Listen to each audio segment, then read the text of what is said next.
Dehesa de los Canónigos es una de las bodegas más célebres de la Ribera del Duero. La finca perteneció al cabildo de la Catedral de Valladolid y la bodega debe su nombre a los 22 monjes canónigos que lo componían. Desde 1931 la propiedad ha estado ligada a la familia Cid, pero se debe a Luis Sanz y Mariluz Cid, la salida al mercado de la primera añada allá en 1989. Desde entonces esta bodega ha escrito importantes capítulos en la historia de la denominación de origen y sus vinos se degustan en otros 20 países. Una nueva generación conduce la finca de Dehesa de los Canónigos. Los hermanos Belén y Iván Sanz Cid son el presente y el futuro de esta emblemática bodega y hoy nos acompañan en una cita con Ribera.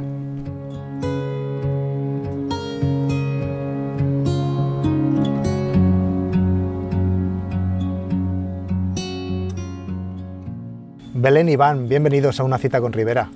Muchas gracias, Rubén. Encantados, ya ves, así da gusto. Y un día magnífico. Y un día magnífico que tenemos hoy. Bien, vosotros seréis 4 hermanos que os criasteis entre viñas y barricas. Sin embargo, fuisteis vosotros dos los que estamos hoy aquí, los que decidisteis emprender estudios relacionados con esto, ¿no? Con la viticultura, con la agricultura también, ¿no? Porque provenís de una familia que ha tenido una finca que ha hecho más cosas, no solamente vino. Y dais continuidad a esta saga familiar que lleva casi un siglo entregada a las labores de esta finca. ¿Cuándo decidisteis dedicaros al campo? ¿Fue algo vocacional o cómo fue? Bueno, fíjate que... Perdóname, Belén. Sí. Me estabas recordando cosas, ¿no? Y es verdad que hemos pasado pues toda nuestra vida aquí, ¿no? Y esto hoy es nuestro trabajo, ¿no? Pero tiene un componente emocional tremendo, ¿no? Y lo hemos vivido, hemos nacido en el campo y entre digamos viñas. Que tienes un arraigo emocional aquí a este territorio. Totalmente. Pero luego, respondiendo a tu pregunta, pues nuestro padre nos dejó cultivar a nosotros nuestras vocaciones. Ajá. Entonces, bueno, pues con el paso del tiempo, pues cada uno fuimos definiendo un poco nuestro futuro y bueno, pues en este caso... Tú sabes que mi padre es médico. Ajá. Entonces, dos de nuestra hermana Marta y nuestro hermano Luis, que también tienen ese arraigo emocional y una vinculación tremenda con la Dehesa de los Canónigos, pero decidieron dedicarse o seguir los pasos de la parte de la salud. Sí. Y bueno, y Belén y yo pues decidimos... Bueno, fuimos definiendo un poco de... No pero tú, Belén, ¿cómo llegaste a decirlo? Yo a mí esto me Bueno, lo mío mola. fue un arrebato de pequeña, un poco ¿sí? Fue un enfado por una situación, es una anécdota curiosa, pero en ese momento no pensé que iba a marcar mi profesión futura, ¿no? Pero sí es verdad que fue un poco un arrebato por querer pisar las uvas, que entonces cuando eras pequeña pues se pisaban las uvas y se veía, y querer estar ahí y no dejarme y decir, mira niña, vete a jugar y no me molestes. Entonces esa fue mi primera idea que tengo yo de querer ser enóloga, porque dije, voy a ser enóloga y nadie me va a decir que las pisé, que luego no llegó el momento de pisarlas, pero bueno. Y luego eso marcó esta decisión que en un principio no tenía ni idea que iba a marcar mi futuro. O sea, que fue como una cabezotonada. Sí, sí. Lo que pasa que, bueno, luego es verdad que como tenemos mucho arraigo a la Dehesa... Apuntaba maneras, además. Pues bueno, vas viviéndolo y fue cuando decido que me gusta vivir con mi abuelo, con mi padre, las uvas. Me marcaron mucho, yo creo que aparte de ese arrebato de pequeña, bueno, ¿ves? Que también iba relacionado con las uvas, me marcó mucho la uva en el campo. El milagro, para mí era como un milagro poder transformar este fruto en vino. Entonces eso me marcó y luego poco a poco, bueno, pues te vas enganchando hasta hoy, pero que no me arrepiento, claro, me alegro, porque es precioso, pero es un poco el arraigo por una cosa familiar, y el campo, y el suelo, y la naturaleza, eso fue. En 1989 sale al mercado el primer vino de Dehesa de los Canónigos, y supongo que por entonces seréis jóvenes, no sé si muy jóvenes o casi infantes a lo mejor, ¿no? en algún caso. Yo muy joven. ¿Tú eras muy joven? Sí. ¿Qué edad tenías entonces? Y yo- Pues yo muy joven, pues yo soy de 78, pues calcula, ¿no? Pero muy joven, pero lo recuerdo como que fuera ayer, ¿no? Ajá. Porque realmente era una emoción, porque realmente hoy estamos ahora en la casa, ¿no? Que fue un poco el inicio de preservar esa arquitectura, y que luego mi padre se empeña, o mis padres se empeñan en hacer una bodega dentro de lo que eran antiguas paneras. Ajá. Entonces yo los primeros recuerdos que tengo de aquello fueron las obras, ¿no? Digo, ¿cómo vamos a meter una bodega dentro de esos muros de adobe y demás? Entonces, bueno, pues sí, la verdad es que a la vez que se estaban plantando, aumentando la superficie de viñedo, pues estábamos haciendo una bodega, ¿no? Entonces, bueno, pues yo era muy pequeño, pero lo recuerdo como que fuera ayer. ¿Y Belén, tú cómo lo recuerdas? Lo recuerdo, es eso, pues también un poco como dice Iván, el vivir, veníamos, claro, aquí veníamos en vacaciones y ver la obra y ver que algo estaba modificándose y ver a mi padre ilusionado, también preocupado por un nuevo proyecto.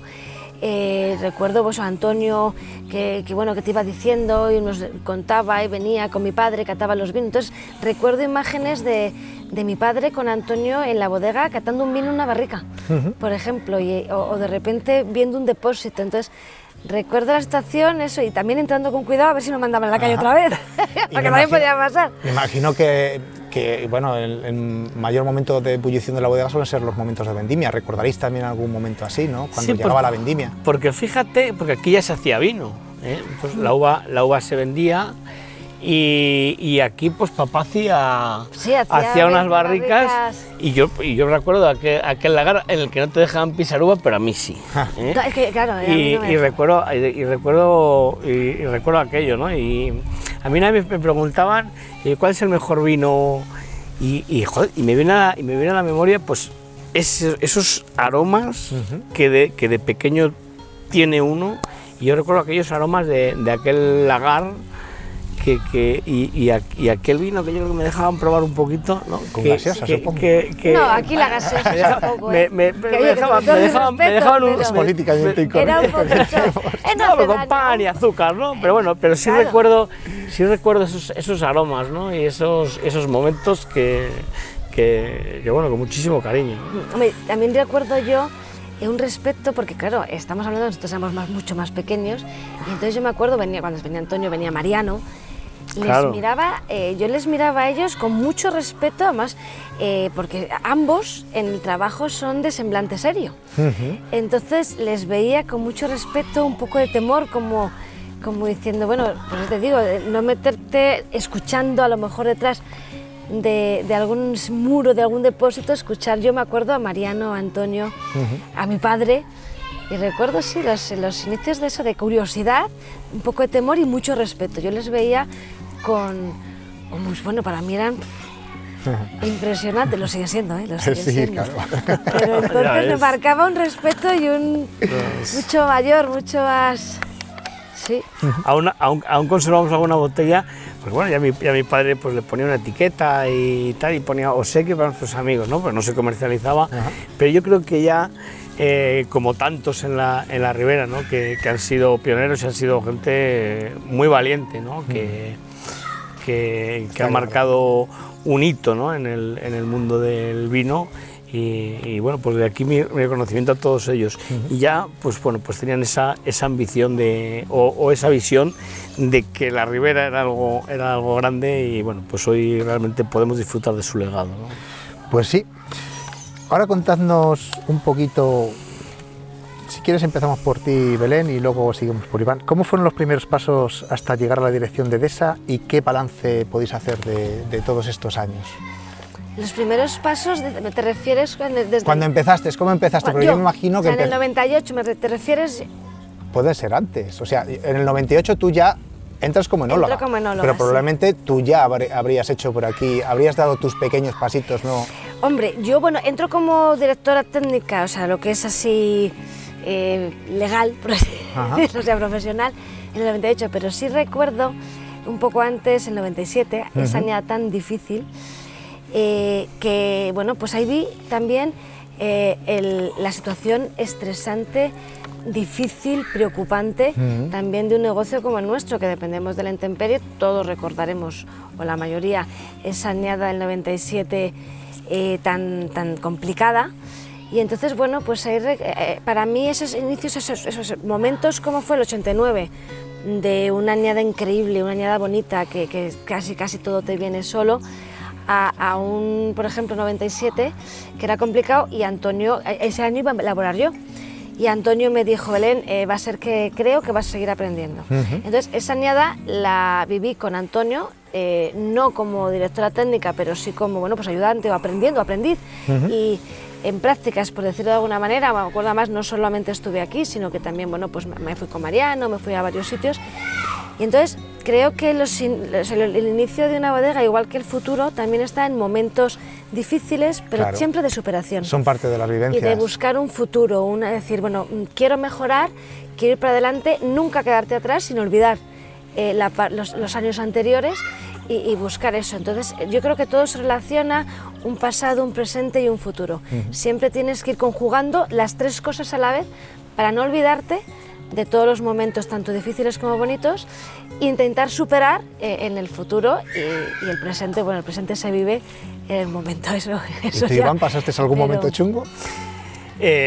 Sí, cuando empecé, pero quizá mi relación ha estado más íntimamente ligada con el campo, ¿no? Porque yo he acompañado a mi padre, vamos, hasta el punto igual de ser pesado, ¿no? Me encantaba estar en el campo, ¿no? Y la verdad es que yo creo que esos inicios míos de vinculación con el campo, bueno, pues marcaron un poco mi vocación. Y luego que Belén empezó antes que yo, esa admiración también hacia Belén, ¿no? Que bueno, que ya adquiría ese peso en la bodega de responsabilidad. Y luego también esa parte comercial, que fue la que viví la que fue más difícil, ¿no? Porque yo acompañaba mucho a mi padre en toda su labor comercial. Y bueno, pues sí me tocó, bueno, pues cuando ya asumí más responsabilidades, pues el vivir Yo me incorporé en la bodega en el año 2001, una cosecha excepcional. Y bueno, pues pasé unos años en los que realmente, bueno, pues teníamos una buena posición, Belén estaba haciendo unos magníficos vinos y todo iba bien, pero doy un pequeño salto dentro del organigrama de la empresa cuando viene la crisis. Ah, amigo. Se la comió. Y la superó. Asumo la responsabilidad de internacionalizar la marca, ¿no? Bueno, hasta entonces no había tenido mucha notoriedad porque, bueno, la producción era muy limitada, pero bueno, sí que llegó ese momento en el que mi padre me dijo que es necesario. Y ahí lo tienes, y bueno, pues ahí realmente, bueno, pues tuve muchas curas de humildad, pero fueron muy enriquecedoras, ¿no? Exportar el mercado internacional es difícil. Yo aún recuerdo la primera feria de Provaina, que yo me encuentro ahí con 5.500 bodegas, ¿no? Y digo, bueno, ¿seremos capaces de? Bueno, pues al final, con honestidad, con esfuerzo y dedicación, pues bueno, hemos conseguido. Bueno, con la que está cayendo ahora es una prueba de que todo se puede superar, ¿no? Desde luego que sí, pero yo lo veía con un vértigo, aquello, el salir al mercado internacional. Bueno, aquí todo el mundo nos conocía, ¿no?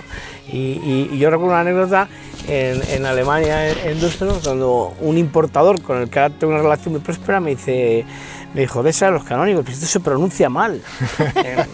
Entonces, bueno, fue una de las muchas lecciones que aprendí y bueno, que han sido muy enriquecedoras, y lógicamente pues con un equipo excepcional y con el buen hacer porque es mucho más fácil vender un vino cuando está bien hecho, cuando es honesto y cuando está a la altura, que cuando tienes que vender uno, yo eso no sé hacerlo. Bueno, entonces, pero por las uvas, que es mucho más fácil elaborar un buen vino con buenas uvas que hacer milagros, que no sé.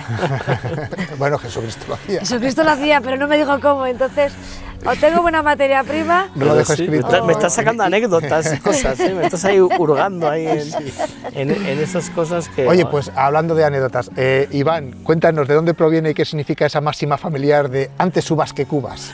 Bueno, eso ya... se ha convertido en un sustinto tratado, ¿no?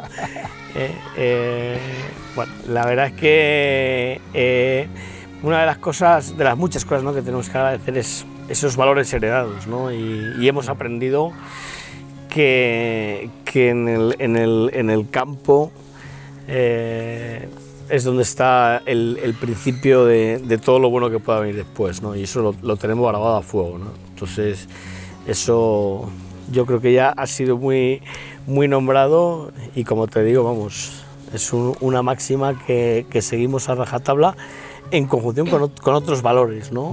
De familia y bueno, que son parte del ADN de esa de los canónigos. Decía Galeano en su libro de los abrazos que la uva está hecha de vino. Los creadores no siempre se ciñen a los razonamientos lógicos, aquí lo vemos, y juegan muchas veces con la inspiración. Belén, tú como autora de los vinos de Deza, ¿cuánta parte dirías que tienen tus conocimientos técnicos como enóloga y cuánta de tu intuición como artista? Buena pregunta. Pues mira, como artista no sé, pero de intuición más... me refiero, o sea, más pasional, más de cariño, yo creo que es pues un 80% de los vinos. Lo profesional, lógicamente, te ayuda a no equivocarte o a saber guiar a un vino por el buen camino, ¿no? Pero creo que cuando uno está en una vendimia ante un depósito, muchas veces es más la emoción que sientes con el olor o aromas que percibes en una bodega, con los ruidos, con llegar a un racimo en el campo y tocarle y ver. Entonces creo que elaboró mucho por un poco motivada por sentimientos que se me va transmitiendo, el uva me transmite, los aromas, las complicaciones, todo, ¿no? Lógicamente, si no tuviera una parte profesional y de formación, pues a lo mejor estaría más perdida, pero me guío más por lo que siento interiormente, más que por lo otro. Fíjate, perdona que te interrumpo, fíjate que tanto es así que a veces choca esa parte que me corresponde a mí, que es bueno, la del campo, ¿no? Porque yo cuanto mejor es un vino, más importancia hay que darle a una viña, eso lo tengo clarísimo. Pero luego en la parte comercial también, y bueno, y viendo la trayectoria, también choca a veces, y Belén me ha demostrado que tenía razón cuando realmente ha querido imprimir carácter a lo que hace y hacer los vinos que ella quiere hacer. Y no tengo más que darle la razón. Y con tan buena materia prima que tenemos en la viña, ¿cuál sería el resultado que tú buscas en estas creaciones? Mira, busco primero respetar ante todo la sensación que yo tengo, o que todos tenemos al comernos un racimo de uva, ¿no? O sea, yo quiero que la naturaleza se transmita a la botella. Por ello, los vinos de Deza de los Canónigos, mi mayor objetivo es transmitir esa personalidad de la uva de forma, o sea, en vino, lógicamente, pero me encantan los aromas. Yo busco que los aromas de la uva estén muy introducidos dentro del vino. Una franca frutalidad, podríamos decir. Total. Busco, sé y quiero respetar también la característica de cada añada, porque si no hasta yo me aburriría, ¿no? Si todas las añadas fueran diferentes y fuéramos todo por el mismo camino. La madera creo que es algo muy importante para el buen desarrollo de la maduración de los vinos, pero quiero que sea un componente que se integre. Entonces, no me gustan los vinos que abusan de la madera, a mí personalmente, es una opinión personal. Entonces, busco todo un conjunto, busco que la madera mejore pero nunca tape. Busco vinos que esa maduración posterior luego en botella le realcen y hagan un vino, sobre todo de entrada, fácil. No me gustan los vinos agresivos, de primer choque, ¿no? Quiero que todo se te vaya fluyendo en la boca. Me encanta, y eso lo puedo decir desde hace pocos años, cómo van los vinos afinando en botella, porque veo que la fruta se puede mantener cambiando, porque lógicamente la madurez va dando una personalidad o unas características diferentes, pero la podemos todavía interpretar, no igual que un racimo, pero se puede todavía ver. Entonces, respeto a la uva. Para mí los vinos quiero que sean la uva de Deza de los Canónigos. Hablemos ahora de los vinos de Deza. ¿Cuál sería para ti el vino que representa más a la tradición familiar y cuál es el que más parte tiene de tu propia creación, más parte de ti? Bueno, creo que la tradición familiar lo hemos representado recientemente con el segundo gran reserva que hemos sacado, que hemos dedicado a mi padre. Entonces, ese vino engloba un esfuerzo, un proyecto inicial, engloba lo que es un buen carácter, ¿no? de esa unión, de todo lo que nuestra familia representa. Y creo que catando este vino, que además fue una añada impresionante, que sufrió también un momento triste en cuanto a que nos cayó en parte del viñedo, por suerte solo en parte, una gran helada próxima a la vendimia. Eso hizo que la parte más madura, más vieja del viñedo demostrase su resistencia también a las inclemencias desagradables que puede tener una añada, ¿no? Entonces creo que engloba todo eso. Todo, y es el que representa al esfuerzo, a los valores, a la uva, representa todo, ¿no? A una superación también ante ello. Y el que más puede identificarme con esto, como decíamos antes, en el que yo haya podido tener una intuición de que ese vino fuera especial, fue el añada 2005, cuando sacamos el Selección Especial, en el que yo vi que esa añada tenía algo diferente, ¿no? Tenía un aguante, o yo intuía que tenía una fuerza para aguantar en el tiempo, para destacar de alguna manera.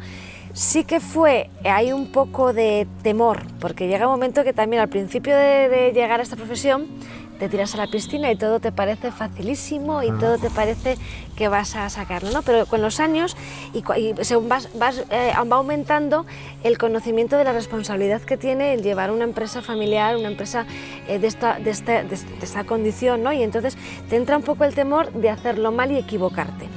Y el año 2005, que fue el segundo año en el que yo estaba convencida que el vino iba a llegar a ser un gran reserva, me entró ese temor y la duda de equivocarme, ¿no? Y entonces decido, ahí no tengo el convencimiento al 100%, lo tengo, pero luego el corazón te dice que sí, pero la cabeza te dice que no, y decido no sacar un gran reserva y no arriesgarme. Pero esa añada lo teníamos que destacar de alguna manera, tenía que tener su reconocimiento. Entonces fue cuando decido, le pregunto a Iván, ¿y si sacamos una selección especial? ¿Y qué entiendes por selección especial? Algo especial, algo que yo he intuido que está ahí, y fue a lo mejor el que identifico con eso. Qué bueno. Iván, ahora te toca a ti. ¿Cuál de vuestros vinos crees que es la mejor carta de presentación de la bodega y cuál sería el vino más emblemático? Bueno, yo creo que el que más nos representa es nuestro Dehesa de los Canónigos 15 meses, como llamamos ahora, o nuestro Crianza, ¿no? Porque al final aglutina las particularidades de la mayoría de nuestros viñedos. Y además está en todos los sitios. Y además está en todos los sitios, ¿no? Entonces, bueno, yo creo que ha sido nuestro buque insignia, ¿no? Y nos ha dado muchas alegrías. Belén me hablaba del 2005, bueno, ya recordaba esa ya de 2005 en mis periplos internacionales, ¿no? ¿Te llevaste muchas alegrías con esa añada? Yo la llamé a Belén desde México un día, ¿te acuerdas? Sí. Diciendo, bueno, la hemos preparado porque estaba yo con quien, gracias a Dios, con quien yo quería estar, y con el vino que teníamos que estar, ¿no? Entonces, pues fíjate lo importante que es, oye, uno puede tener esas aptitudes comerciales, pero realmente si detrás no hay unos buenos cimientos... y ya me estoy imaginando el vino más emblemático. Y bueno, y que te voy a decir de Solideo, ¿no? Que Solideo, que proviene de un sitio muy especial. La parcela del abuelo. El Majuelo del abuelo. El Majuelo del abuelo. Que tantas veces hemos jugado ahí. Y además con las salvillas, porque como tú sabes en esos viñedos estaban intercaladas, ¿no? Esas salvillas están. Y yo recuerdo aquellos juegos, ¿no? Que nos hacía el abuelo, a ver quién coge más salvillas. Que se supone que tenían un premio, pero que luego el premio no llegaba, era el de la cama hecho polvo. Vamos a hablar de ese vino blanco. Iván, ¿cómo surge el proyecto de elaborar un blanco de Alviño Mayor? Y luego tú me respondes, Belén, ¿cómo lo describirías desde un punto de vista del disfrute, más hedonista? Pues Pues yo te voy a decir que tiene esa parte emocional, en el que yo una vendimia... Sí, la parte emocional de esos recuerdos de infancia. De esos recuerdos, pero realmente es que es una uva excepcional, que para mí tiene unas cualidades, con independencia que nosotros la utilizamos también para solideo, que tiene unas cualidades organolépticas para mí excepcionales, ¿no? Y bueno, yo había probado ya algunos otros proyectos que ya estaban haciéndose, que sonaban en Ribera, y bueno, y le planteé a Belén la posibilidad de poner en valor una uva tan nuestra, ¿no? Ajá. Y en el que sobre todo primaran. Me ha dicho un pajarillo que además fuiste un poco pesado. Yo también. No, la pillé en un momento que casi le mato.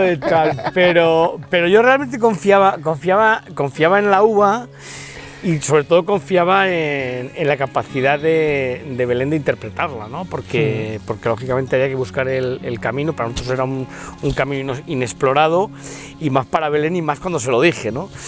Pero Belén es valiente.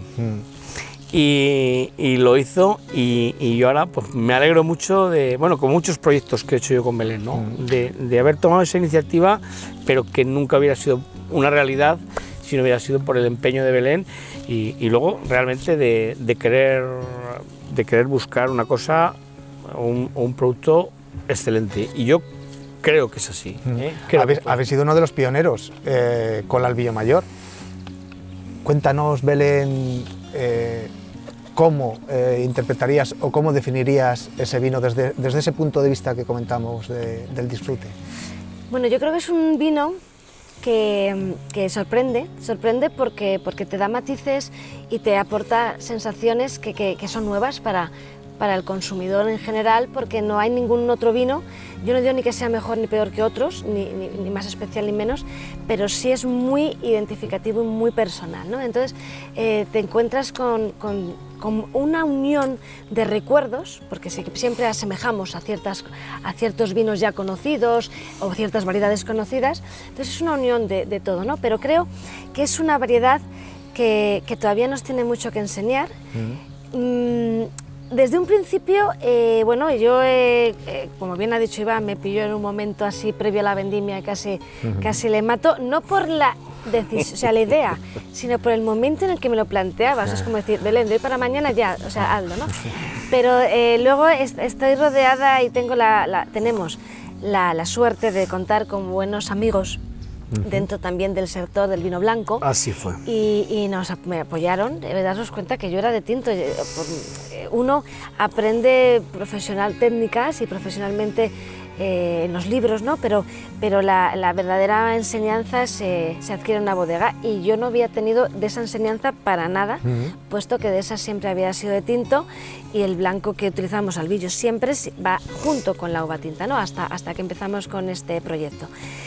Entonces, a mí me dicen, yo tenía mi duda, porque claro, tú tienes el recuerdo de la uva, de una uva dulce, una uva muy agradable a la hora de comer, preciosa además en su ollejo, ¿no? Ese tono dorado.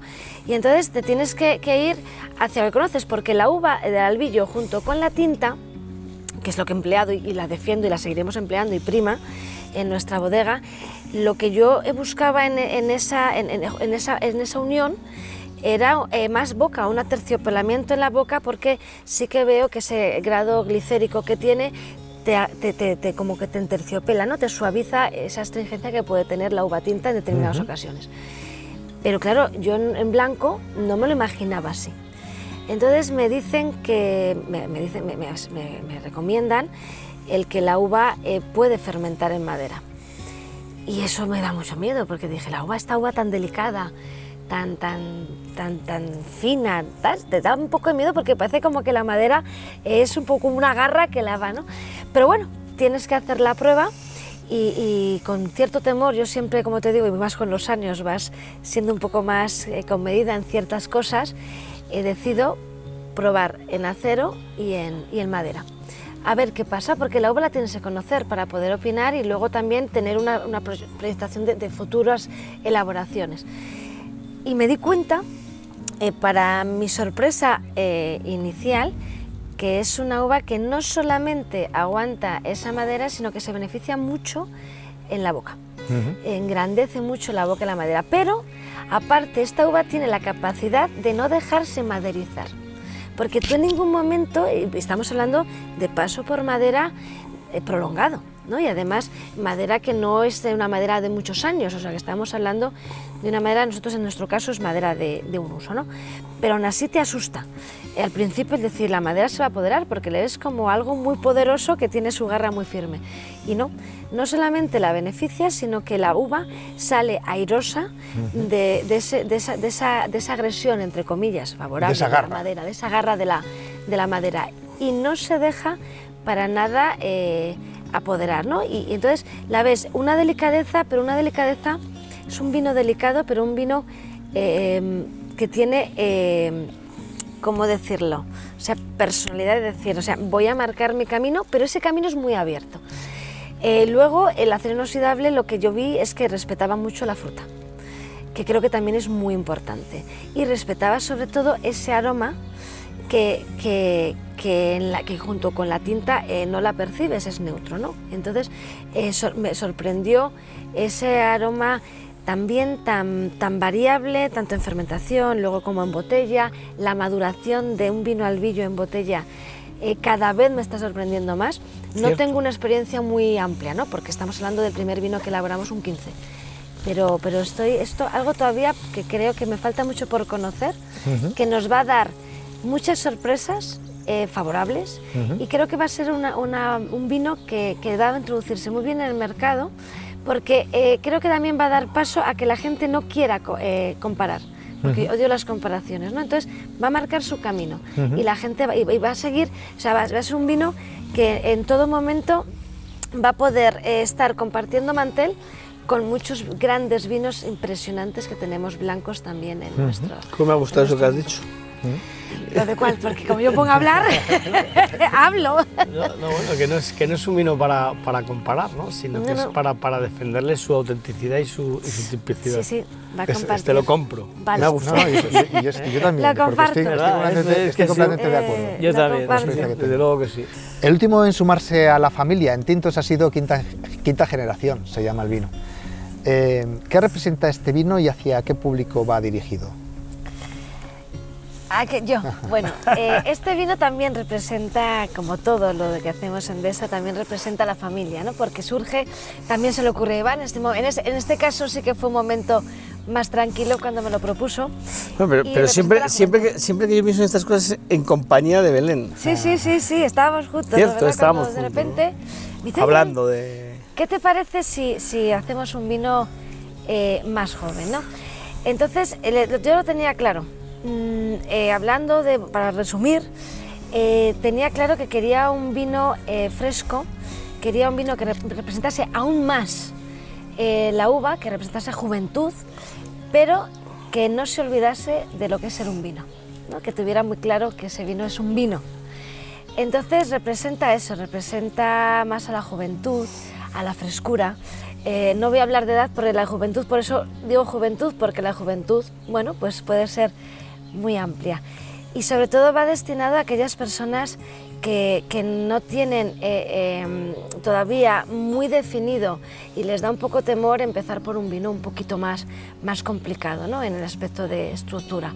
Entonces, para aquellos personas que se están iniciando, que buscan un vino que no les dé miedo entender, porque muchas veces la persona que se está iniciando tiene ese temor, aunque ya gracias a Dios se va pasando de sabré, no sabré.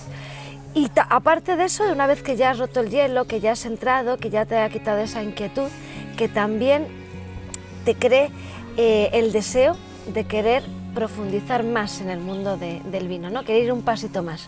Entonces engloba todo eso, pero sobre todo representa la verdadera personalidad de la fruta de la variedad Tempranillo.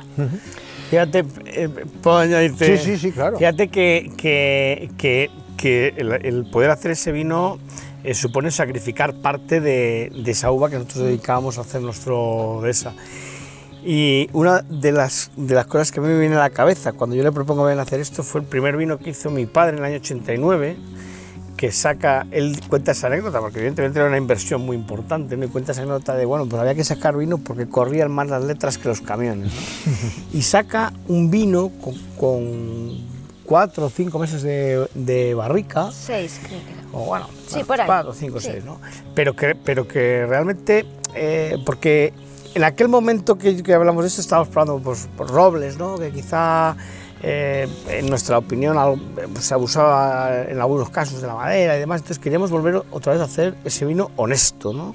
Sacrificar parte de un viñedo de 30 años que se destinaba a hacer para hacer un vino honesto, fresco y que agradara a los padres. Entonces el proyecto fue clarísimo, no queríamos hacer un roble, no queríamos hacer un proyecto. Sí, queríamos sacar un vino joven con alma de grande.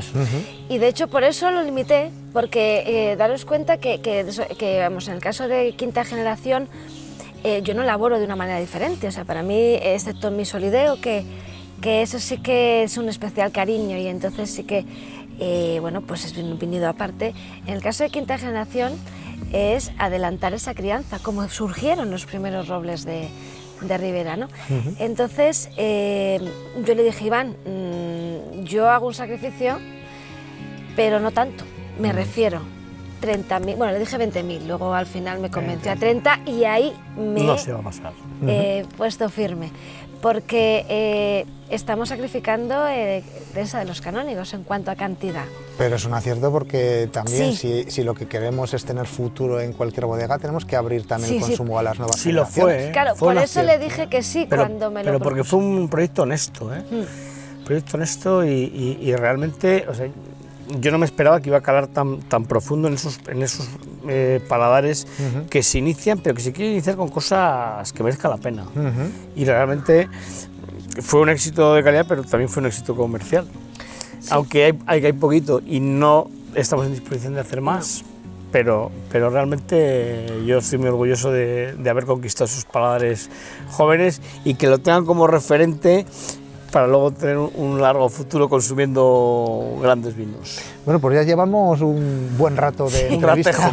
Un ratejo, como dicen aquí en Pesquera.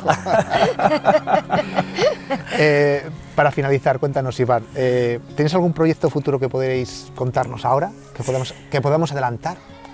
Pues sí, estamos inmersos ahora en un tema que a mí me hace mucha ilusión, ¿no? Yo siempre digo que aquí, gracias a Dios, playas no tenemos, ¿no? Pero tenemos un patrimonio artístico, cultural y gastronómico con un potencial tremendo. Entonces estamos haciendo una apuesta por el enoturismo, pero bien entendido, ¿no? Y aquí que estamos en un sitio privilegiado, ¿no? En una finca de 500 hectáreas, de las cuales 200 son de piñonero, que podemos ver aquí unos ejemplares de más de 200 años, y hacer una apuesta de turismo sostenible y ambiental, ¿no? Poner en valor todo ese conjunto. Y bueno, la verdad es que ahora hoy tenemos muchos proyectos, otras bodegas que también lo están haciendo, y que creo que nos debemos de sumar, remar al unísono y apostar por poner en valor ese patrimonio que tenemos y que yo creo que es tan desconocido, ese turismo de interior y tan maravilloso, ¿no? La naturaleza, el vino, el deporte incluso, ¿no? Porque ya estamos poniendo en marcha alguna ruta a través de la Senda del Duero, que aúna, bueno, pues disfrutar del paisaje y hacer deporte. Entonces, bueno, pues yo creo que eso es una cosa que a mí ahora me emociona y estamos ahora, está de plena actualidad, ¿no? Entonces, bueno, os lo cuento, estamos ya estamos en ciernes, pero verá la luz dentro de poco. Pues eso es todo. Muchas gracias por participar en Una cita con Ribera. Ya veis, a vosotros eso ha sido una delicia. A otros por el trabajo que hacéis, que hacéis, ¿no? El esfuerzo de eso, de estar compartiendo, más allá de nuestras paredes, pues lo que tenemos, y eso se pues agradece. Seguiremos compartiendo. Sí. Muchas gracias. Muchas gracias.